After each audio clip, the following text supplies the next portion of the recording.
Okay, we're in chapter 21, and we did the first half of 21. And in that first half of 21, what we saw was that when Isaac was born, there was a struggle all of a sudden between Sarah and Hagar. And remember, I talked about the encore for a villain. When we left, we said there's always that movie moment when the guy thinks he killed the bad guy, but the bad guy comes back, and gets him again. And then they have to shoot him, and then he's finally dead, and you go, oh, okay, now we can relax.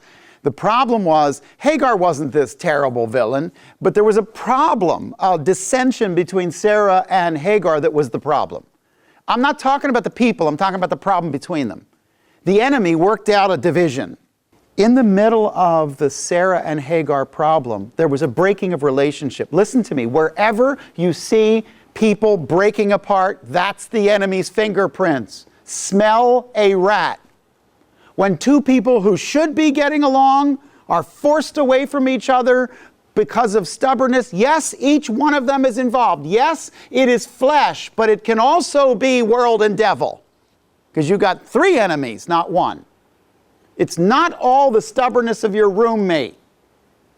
Maybe it's something the enemy's cooking up between you. Okay, let's go now into some character traits of a mature believer. I want you to take a look at something. With the last ballot cast in the election of 1860, Abraham Lincoln was elected President of the United States. There was 1.9 million popular votes, and there was not a majority. Only 40% of the votes went to Abraham Lincoln. I don't know if you know that. He was voted as president with 40% of the vote, because there were a number of other candidates over which it was split. The Electoral College gave him a landslide of 180 votes, even though the popular vote was less than 50%. It was only 40%. It's happened in the history of the country. So within 2 months, the Union broke up, and the Confederate States pulled out, and the Civil War began. And as the graduating class of West Point Military Academy was making their silhouettes and having them put into little frames, many of those handsome young soldiers were carrying those little pictures as they left home. But a big test was coming, a huge test. They could feel it. People that were graduating from the military academy knew they were going to be facing each other on the field of battle. I mean, think about that. You're going through your year together, you're rooming together. Let's just suppose you knew that you and your roommate would be facing opposite sides of a cannon. It's weird. It was a strange time. So at graduation, they all got together, knowing that they were going to be fighting each other, and had their pictures taken together. Now, if that sounds weird to you, the whole thing was weird. But it became what one poet called the silhouette of the ready soldier. And it was this cutout silhouette of the soldier that was ready to go do war. If there's a principle behind the end of chapter 21, it's this. Listen carefully. The character traits of a mature believer are both measured and defined. In other words, you can know if you grew up. We have this idea of maturity. The character traits of a mature believer are measured and defined. This is from 22 to 34. 21, 22 to 34. The character traits of a mature believer are measured and defined. What I'm saying is simply this. We have this idea of maturity that you can never know if you're mature. No, you can.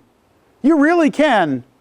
I counseled somebody after midnight last night that decided that they just thought having to get up and work a job and take care of a family wasn't what they felt like they wanted to do with their life. The only problem is that they had already gotten married and had children.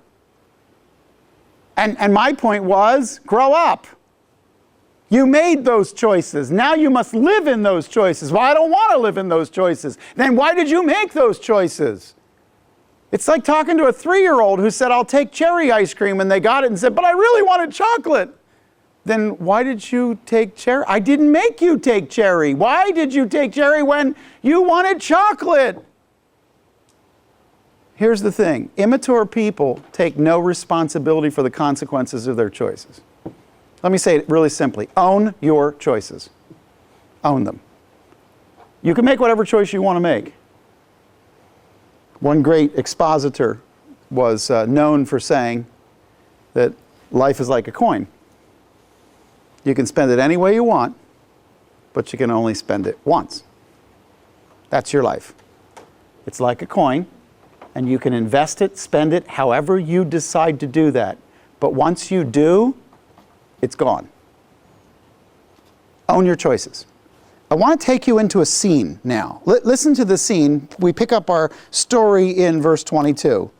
It came about at the time that Avimelech, or the word prince, and Phicol, the commander of his army, spoke to Abraham, saying, God is with you in all that you do. Now, therefore, swear to me here by God that you will not deal falsely with me or with my offspring or with my posterity, but according to the kindness that I have shown you, you shall show to me and to the land in which you have sojourned. And Abraham said, I swear it. And Abraham complained to Abimelech because of the well of water which the servants of Abimelech had seized. Abimelech said, I do not know who has done this thing. You did not tell me, nor did I hear of it until today. Abraham took sheep and oxen and gave them to Abimelech, and the two made a covenant. And Abraham set 7 ewe lambs of the flock by themselves. Abimelech said to Abraham, what do these 7 ewe lambs mean, which you have set by themselves? He said, you shall take these 7 ewe lambs from my hand, so that it may be a witness to me that I dug this well. Therefore he called the place Beer, which is well, Sheva, 7, the well of 7, or the well of swearing. 7 became also a word for the completion of a covenant or swearing, okay? Because there the two of them took an oath. So they made a covenant at Beersheba, that is Avimelech or Abimelech, and Phicol, the commander of the army, arose and returned to the land of the Philistines, out by the coast. Abraham planted a tamarisk tree at Beersheba. He called on the name of the Lord, the everlasting God, and Abraham sojourned in the land of the Philistine for many days. What's important is, when you're looking at the passage, it starts off with some words about the character traits of a mature believer.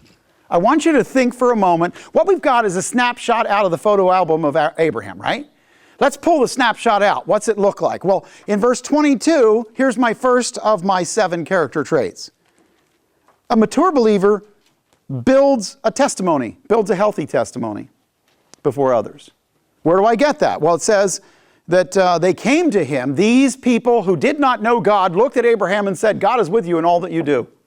One of the marks of a man or woman of God is that other people can see God's hand on their life. Let me say it this way. If you have a friend that believes they're mature in the faith, but everyone around them thinks they're immature, they're not mature. They're just arrogant.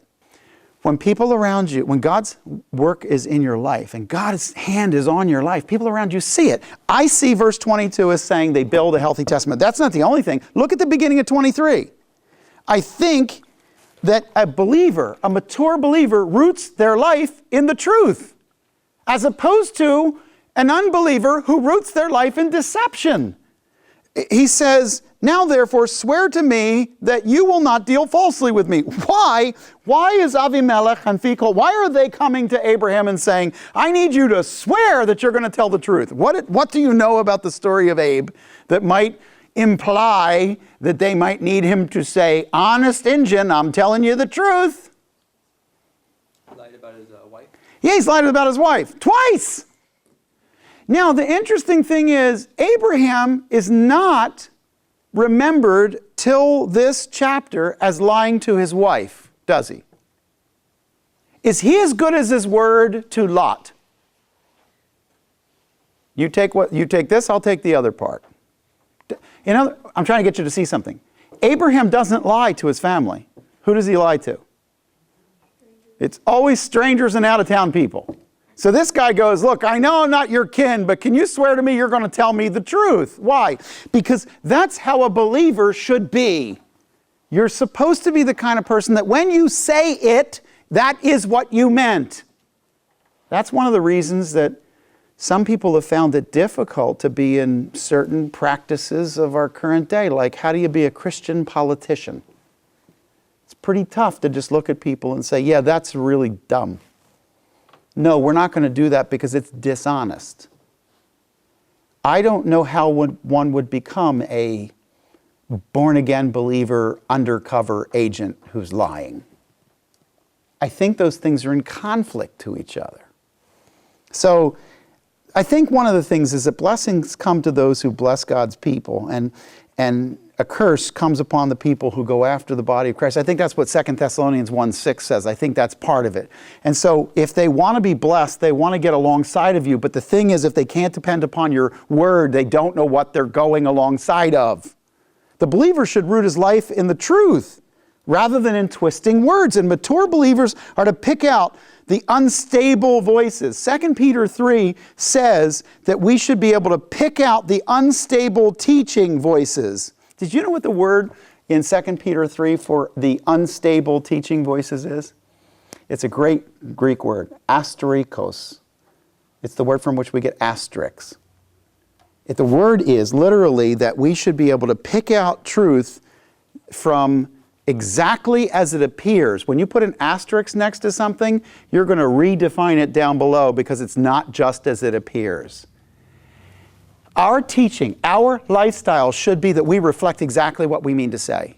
I ought to be able to walk into this class and speak a certain way, and you ought to see me live that out in the parking lot. You ought to see me live that downtown. You ought to see me live that with my wife. Now, not only that, in business we're supposed to walk in truth. I think Leviticus 19 says you shall have just balances, just weights, a just ephah, and a just hin. It means your liquid and your dry measures have to be right. Don't put your hand on the scale and push it down a little bit on your side. It's supposed to be absolutely just. Our word is supposed to be true. Proverbs 24, verse 26 says, an honest answer is like a kiss on the lips.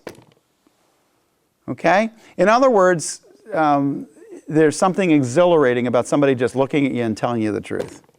Okay, let me go to the end of verse 23. Okay, so now what we've got is that a mature believer, you can measure this. You can know that you are mature. And one of the ways you do is your adherence to truth, and one of the ways you do it is the testimony other people see in you. But go to the end of verse 23, and what do I see?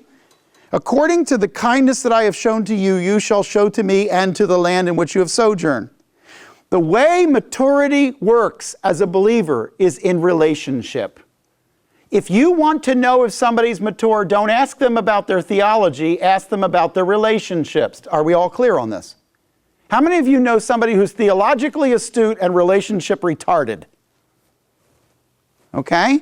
They're not mature. A mature believer is not the person who has all the right answers that he can flip out as knives or she can kind of sever you with. The mature believer is the person who builds people and has relationships. When Jesus said, know them by their fruits, one of the key fruits is the fruit of the Spirit is love, joy, peace. Come on. If you don't have the ability to get along with people, you don't have anything when it comes to maturity in Christ. Jesus builds, Satan tears. Gee, that's almost like a bumper sticker. Jesus builds, Satan tears. But it's true. I keep running into people that tell me how mature people are around them when they're tearing at everybody. So here's the thing. It works out in relationships. What Phicol and Avimelech wanted was reciprocation of kindness. We've been kind to you. We've taken care of you. They're unbelievers. They don't know that you have to be loving to other people just because God said so. They don't know God. So their whole life perspective was, hey, I've been nice to you, be nice back. Jesus, remember, addressed that? He said, I don't measure you based on whether or not you're kind to people who are kind to you. I measure you based on whether you're kind to people who persecute you. The Christian standard isn't that I just am nice to people who are nice to me. The Christian standard is I'm nice to people because Jesus said so. That's the Christian standard. And if they're not nice to me, then I bless those who persecute me. Well, how's that work? I don't know. I'm still working on it. It's a Christian thing. Here's what I can tell you for sure. We can only live in relationship. I don't know, I'm going to pass this on to you. This is a very famous experiment. I'm sure that you'll hear of it again, but we need each other. A rather crude and cruel experiment was tried by Emperor Frederick, who ruled the Roman Empire in the 13th century. He wanted to know what the original language of mankind was. And in his science of the 13th century, he didn't know if it was Hebrew, Greek, or Latin. He thought one of these is the original language of mankind.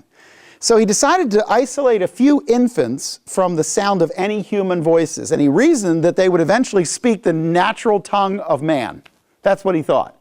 Keep babies in rooms by themselves where they could hear nothing, and when they start talking, they'll start talking in whatever language was the language of man. Okay, can we all agree that we've advanced just slightly in science since the 13th century? You could write dumb across this, but that was the experiment. You know what they did? The wet nurses that came in and nursed the babies were told that absolute silence was to be maintained, and though it was difficult for them, they abided by the rule. The infants grew never hearing a word, not a sound from any human voice. Within a couple of months, all of them were dead. All of them. They ate, they burped, they died. Why? Because we were built for relationship. We're not built for isolation. If Tom Hanks taught us anything from making fire on an island by himself, it's that you'll go nuts and talk to a soccer ball if that's what you've got left. Is everybody on this page? Bottom line, you need somebody else in your life. John Donne said, no man is an island. It's true. So we're built for relationship, and what they're looking for is a measure of a believer's life in relationship. Let's go to 24. Let me ask you, it's a simple sentence. Abraham said, I swear it. Can anybody find for me a principle without reading the one that's from your notes? What's the principle? This is a really difficult, hard one. Here's a believer, and all it says is the believer said, yes, I swear it. What's a principle of maturity that you see there? You can trust their word. They're confident about it. I simply said they stand by their commitments. They'll make commitments and stand by them. Listen to me. You are not mature if you refuse to make a commitment. You are immature. I had a friend who dated somebody that used to say, well, I'm engaged to them. That went on 7 years. And I was like, marry the girl already. Either marry her or stop walking around tying each other's lives up like you're engaged. Well, we are engaged. Then marry the girl. What's the problem with commitment? What is it? You can't find a weekend? I mean, really, I'll do it at the picnic table this afternoon. The crazy part is you have to get involved to have an impact. Ladies and gentlemen, nobody cares about the one lost record of the referee. You got to be on the team and playing the game in order to have your win-loss record count. Okay? So the reality is, you want to make an impact, you got to make a commitment. You got to get involved. You got to be a part of it. I am convinced that many believers would burn the bridges to their bad habits in previous life. But there's a problem. They aren't sure if they can truly be committed to Jesus. They don't want to burn the bridge behind them because they already know that bridge works. I have friends who use their old life as a back door whenever Jesus isn't working for them today. I absolutely am committed to Jesus and drinking. So I'm with Jesus until I get under stress, and then I withdraw across the bridge and go back to what I already know. You know people like this? Some to Jesus I surrender, some to him I freely give. The rest I keep for me. Okay, here's the thing. 56 people signed the Declaration of Independence. Their conviction resulted in untold sufferings for themselves and their families. Of the 56 men, 5 were captured by the British and tortured before they died. 12 had their homes ransacked and burned. 2 lost their sons in the Revolutionary Army. Another had 2 sons captured. 9 of the 56 fought and died from wounds or hardship of the war. Carter Braxton of Virginia, a wealthy planter and trader, saw his ships sunk by the British Navy. He sold his home and properties to pay his debts and died in poverty. At the Battle of Yorktown, the British General Cornwallis had taken over Thomas Nelson's home for his headquarters. Nelson quietly ordered General George Washington to open fire on the Nelson home. The home was destroyed and Nelson died bankrupt. John Hart was driven from his wife's bedside as she was dying. Their 13 children fled for their lives. His fields and his mill were destroyed. For over a year, he lived in forests and caves, returning home only to find his wife dead and his children vanished. A few weeks later, he died from exhaustion. That's the 56 guys who signed the Declaration of Independence. What I'm saying is, you want to do something serious, it's going to be a real commitment. And when you put your name to it, make sure that you're committed to it because you're going to have to see it through to the end because that's what maturity does. Don't sign the marriage contract, get halfway into it and decide that it was a little bit hard. Can I just tell you in advance, it's going to be hard. Didn't I just save you a bad marriage? Right there, I just saved it. You want easy, then you don't want a marriage. Here's the thing. Let me go to verses 25 and 26 for a second. There's a fifth thing that I see, and that is that mature people face problems realistically, and they face them directly. They go head on into the problem. Did you notice that Abraham, as a mature believer, didn't sit there and go, well, you know, I'm okay with your guys stealing my wells? No, it says he stopped, he complained, and he says, by the way, Avimelech, Mr. Prince, can I just tell you, your guys ripped off my well. Prince says to him, I didn't know about that until you said. By the way, the word complained is the word yalkach. Yalkach is actually the word he argued. Just because you're a believer does not mean you roll over on what everybody says. You can be meek and strong. If you think meek is weak, try being meek for a week. It's not. It's tough. I have to have strength, but not hubris and pride and ego. I have to have conviction and commitment, but not be a pain in the rear end to everyone else in the room. So it's interesting. What happens is that he faced the problem of them stealing his wells, and he directly, he looks at him and he says, there's a problem. One of the things is that the fault of the servants must not be imputed to their masters unless they know of them and justify them. No one can be expected to know more than you know. So what does Avimelech say? He says, I didn't know about this. Now, do we all agree that the boss is responsible whether he knew about what happened or not? You understand the term, the buck stops here? It means when someone on my staff does wrong, I'm responsible for it. I may not have known about it, but I'm responsible for it. You have to understand that Abraham had to turn to him and say, hey, wait a minute. This is what's going wrong, and it's caused by your men. People are going to get really funny about that. There was a survey a few years back in a high school. Let me just tell you what it says. It said 70% of high school grads leave the church never to return. 65% of evangelical teens never read their Bibles. 33% of them believe religion is out of date and out of touch. 40% of all teens believe in astrology. 30% read astrology columns in various online magazines and newspapers. 93% know their sign, their astrological sign. 58% of Protestant teens believe students should have access to contraceptives. More than half of the students of your high school believe that. 25% of high school students contract some form of venereal disease. 42% of Protestant teens say that there are many ways to God. 42% say there are many ways to God. 60% question that miracles are truly possible. 28% feel the content of the Bible may not be fully accurate. Now, what's interesting is, by 1990, the stats were 65% of all high school Christian students, people who said they were Christians, were sexually active. I think we just got to get to the point where we understand that what we say and what we do aren't always connected. We're all about Christ in theory, but we're all about us in life.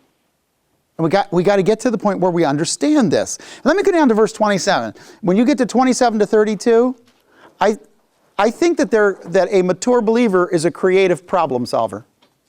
A mature believer is a creative problem solver. I say this all the time. We don't have problems, we solve them. We don't have problems, we solve them. So Abraham pulls aside 7 sheep and he puts on this little sheep display here. And Abimelech is going, what's with the 7 sheep? And he says, I want this to be a witness of what I'm about to do. He took care to have his title to the well cleared and confirmed in front of the death of 7 sheep. A public display. I want a parade and a statue right here that says, I built this well, this is my well. Why? Because Abraham is being creative and he wants to make sure that nobody's going, gee, we don't know which well was his. They're going to make it very clear. And so he's saying, I want justice, but I want to do it wisely. Whenever you're in a relationship with somebody who's twisted your words, don't talk to them without somebody else there. if they twisted your words in the past, they'll twist them in the future. You want somebody else to witness to what you said. It's always, always wise. How many of you know people that twist words?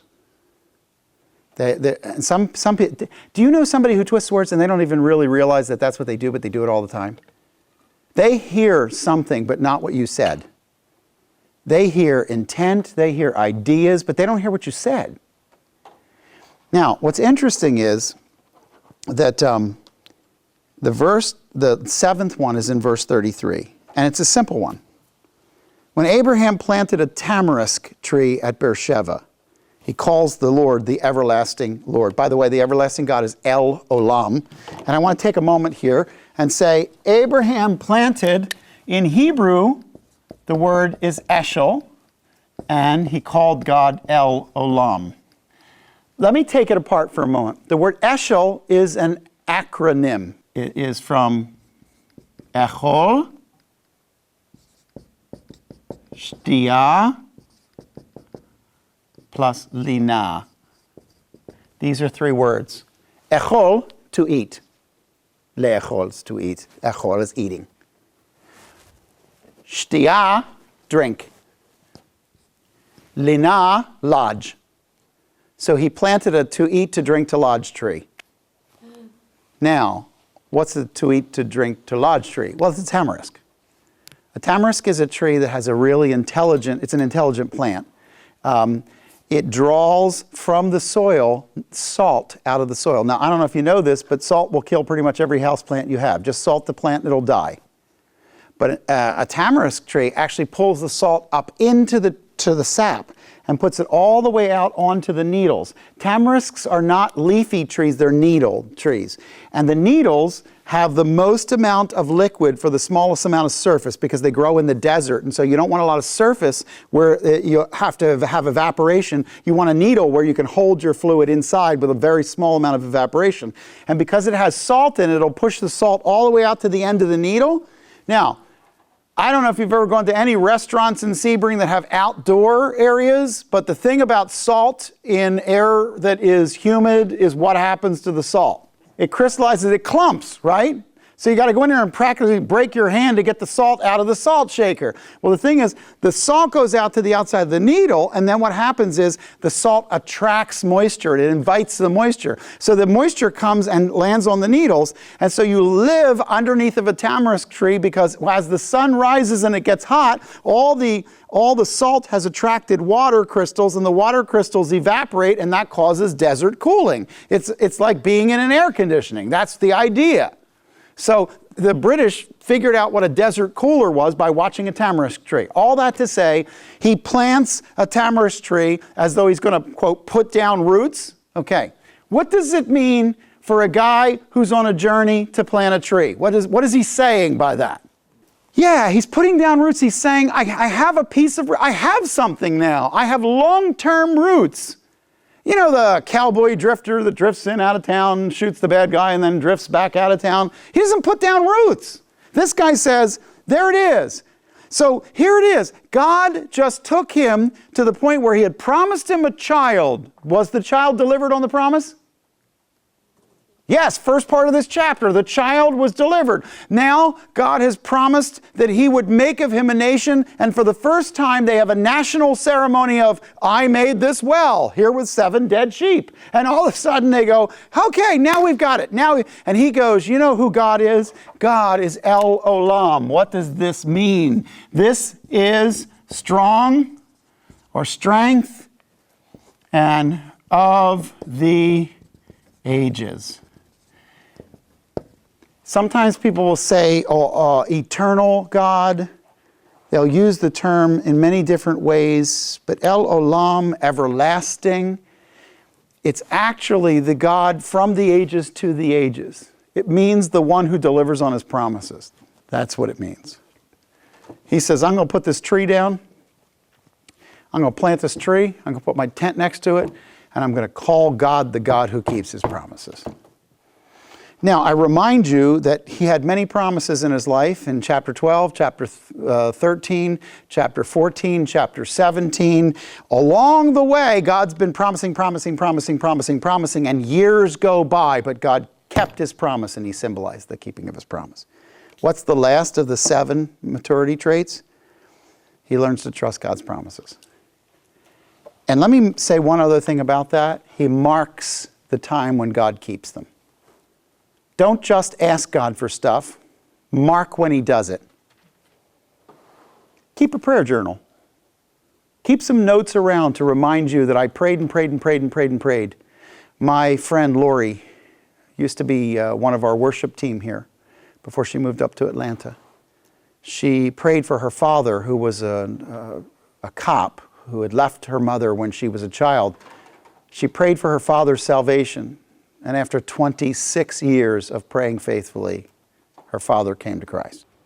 All I'm telling you is that we learn to trust God's promises. And in learning to trust God's promises, we learn to mark the times God fulfills those promises. I want you to live on the edge of trusting God's promises. And then when he keeps them, I want you to stand back and go, there it was, God did it. And guys, I know, I say this stuff, and if I were you, I wouldn't believe it either. But I've been 50,000 down to the last hour, and God delivered. I'm telling you, God will take care of you. You got to get out to the edge and trust him, empty your hands and go, God, if you don't do it, it isn't going to happen. But if you'll do that, he'll come through. Then I want you to stop right there and mark it and go, here was the day, here was the hour, here's what God did. I say it to you because that's my celebration of what God did for me. I want to see you do more cool things than I've ever done. And you can. Don't tell me you can't, because it's not about the size of the person, it's about the size of God.